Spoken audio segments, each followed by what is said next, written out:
Astronaut Joe Acaba says it was very difficult to see the island of Puerto Rico from space after Hurricane Maria swept through the region on Sept.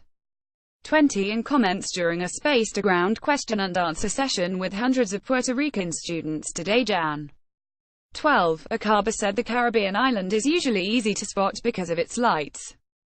That changed quickly after the hurricane came through as a Category 4 storm, devastating the island's infrastructure. Acaba is the first astronaut of Puerto Rican heritage. Both of his parents were born there, although he is from California. The first thing I noticed was the lack of electricity, Acaba said in both Spanish and English. Continuing in English, he said, usually when you fly over Puerto Rico at night, you can identify the island, and it was almost impossible to see it at night. In photos Hurricane Maria seen from space in Spanish, Acaba added that his thoughts are with Puerto Rico, and he understands that it was difficult after the hurricane swept through, and that life remains difficult today. "I'm thinking about you," he said in Spanish. Another student asked Acaba if it was difficult to adjust to a limited menu in space, adding that many Puerto Ricans needed to eat a limited menu themselves after the hurricane. "It's a pretty good menu. It repeats itself every 7 to 14 days. The food is pretty good, but it does get a little monotonous," Acaba responded in English. He added that he can't wait to get home and have a great meal.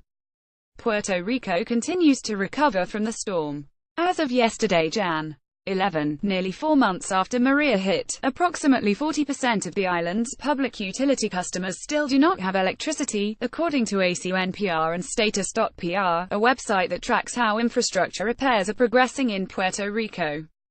Acaba spoke with more than 500 students in Manatí, which is 40 minutes west of San Juan, the capital. The students represent 30 school districts in 12 cities, and participated as a part of the Puerto Rico Institute of Robotics prior network. The students asked many questions, ranging from daily life on the space station, to Acaba's background and work in space. When asked about how his training as an educator helps with astronaut work, Acaba said communication is key in both professions. He added in Spanish that being a teacher is one of the most difficult and most important professions in the world. Another student asked how Acaba felt during a spacewalk in October, compared to his past missions, specifically, whether Acaba felt more comfortable or more anxious.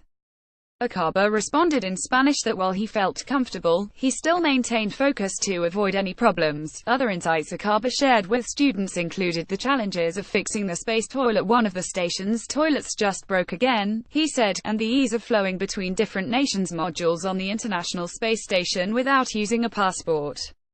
The event started a few minutes late due to an audio issue on the Puerto Rican side of the communications link, according to NASA. Acaba passed some of the time by doing a lazy somersault and jumping to an adjacent wall in the Japanese Kibo laboratory, where he held the conversation with students.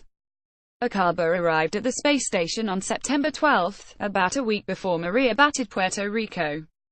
Later in September, Acaba sent a tweet expressing support and prayers for everyone affected by the storm, from its space station, thinking and praying for all families and friends in Puerto Rico, Acaba wrote on Sept. 24. Acaba's tweet was accompanied by a photo of himself with a Puerto Rican baseball shirt and holding the Puerto Rican flag. Behind him were the windows of the space station's cupola observatory. Acaba was selected as an astronaut in 2004. This is his third space voyage. On his first trip, Space Shuttle mission STS-119, in 2009, Acaba brought a Puerto Rican flag with him and asked that one of the wake-up songs be the Puerto Rican folklore song Bonita Bandera, which translates to "What a Beautiful Flag."